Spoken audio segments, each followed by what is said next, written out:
ಕ್ಷೇತ್ರ ಅಷ್ಟೇ ಗಮನ ಇರೋದು. ಹೀಗಾಗಿ ಒಟ್ಟಾರೆಯಾಗಿ ಈ ಪಿಕ್ಚರ್ ನೋಡಿದಾಗ ಕಾಂಗ್ರೆಸ್ ಮಾತ್ರ ಇದೇ ಸೇಮ್ ರಿಸಲ್ಟನ್ನು ಮುಂಬರುವ ಚುನಾವಣೆಯಲ್ಲಿ ಕೊಡ್ತದನ ಅನ್ನುವಂಥದ್ದು ಇವತ್ತು ಪ್ರಶ್ನೆಗಳು ಹೇಳ್ತಾ ಇದ್ದಾವೆ. ಯಾಕಂದ್ರೆ ಬಿ ಜೆ ಪಿಗಿಂತ ಹೆಚ್ಚಿನ ಅಂತರ್ದ್ವಂದ್ವಗಳು ಕಾಂಗ್ರೆಸ್ಸಲ್ಲಿ ಭಾಳ ಕಾಡ್ತಾ ಇದ್ದಾವೆ. ಹೀಗಾಗಿ ಮುಂಬರುವ ದಿನಗಳು ಮಾತ್ರ ನಿಶ್ಚಿತವಾಗಿಯೂ ಕಾಂಗ್ರೆಸ್ ಹೇಳ್ಕೊಳ್ಳೋಂಥ ರಿಸಲ್ಟ್ ಪಡೀಲಿಕ್ಕಿಲ್ಲ ಅನ್ನುವಂಥ ಮಾತುಗಳು.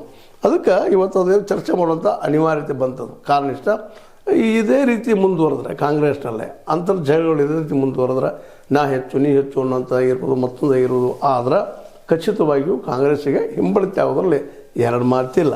ಮತ್ತು ಅದೇ ಕಾಲಕ್ಕೆ ಇಲ್ಲಿ ನಾವು ಇನ್ನೊಂದು ಗಮನಿಸಬೇಕಾಗಿದ್ದು, ಹೌದು ಈಗಾಗಲೇ ಕತ್ತಿಯವರಿಗೆ ಮತ್ತು ಜೊಲ್ಲೆಯವರಿಗೆ ಟಗ್ ಆಫ್ ವಾರ್ ಅದ ಅಂತೇಳಿ. ಮತ್ತು ಇನ್ನೊಂದು ಡೆವಲಪ್ಮೆಂಟ್ ಏನಾಗ್ತಾ ಇದೆಯಪ್ಪ ಅಂತಂದ್ರೆ, ಈ ರಾಯಭಾಗದವರು ಸಹಿತ ವಿಶೇಷವಾಗಿ ಬಿ ಜೆ ಪಿ ಕಡೆ ಒಲವನ್ನು ತೋರಿಸ್ತಾ ಇದ್ದಾರೆ. ಜೊತೆಗೆ ಕತ್ತಿ ಮತ್ತು ಇನ್ನುಳಿದವರು ಜೊತೆಗೆ ತಮ್ಮನ್ನು ತಾವು ಗುರುತಿಸ್ಕೊಂಡು ಪ್ರಯತ್ನ ಮಾಡ್ತಾ ಇದ್ದಾರೆ. ಹೀಗಾಗಿ ಇಲ್ಲಿ ಒಂದು ರಿಪ್ಟ್ ಅಂದರೆ ಏನಂತ ನೀವು ಅದಕ್ಕೆ ಒಡಕು ಇಲ್ಲಿ ಬಿ ಜೆ ಪಿಗಿಂತ ಕಾಂಗ್ರೆಸ್ನಲ್ಲಿ ಹೆಚ್ಚಾಗ್ತಾ ಇದೆ. ಅದರ ಪರಿಣಾಮ ಆಗ್ತದೆ ಅಂದರೆ ಮುಂಬರುವ ದಿನಗಳಲ್ಲೇ ಮೋಸ್ಟ್ ಪ್ರಾಬಬ್ಲಿ ಕಾಂಗ್ರೆಸ್ಸಿನ ಸೀಟುಗಳು ಸೋಲುವಂಥದ್ದು.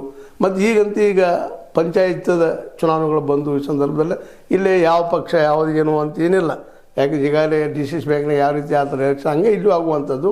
ಬಟ್ ಮೊದಲಿನ ಹೊಂದಾಣಿಕೆ ಕತ್ತಿ ಮತ್ತು ಜಾರಕಿಹೊಳಿ ಸಹೋದರ ಮಧ್ಯದಲ್ಲಿ ಇಲ್ಲ ಅನ್ನುವಂಥದ್ದು ಗಮನಿಸಿದಾಗ ಇಲ್ಲೂ ಸಹಿತ ಸಾಕಷ್ಟು ಪರಿಣಾಮಗಳು ತೋರಿಸುವಂಥ ಕಾಣುವಂಥ ಸಾಧ್ಯತೆಗಳು ಹೆಚ್ಚಾಗಿದ್ದಾವೆ.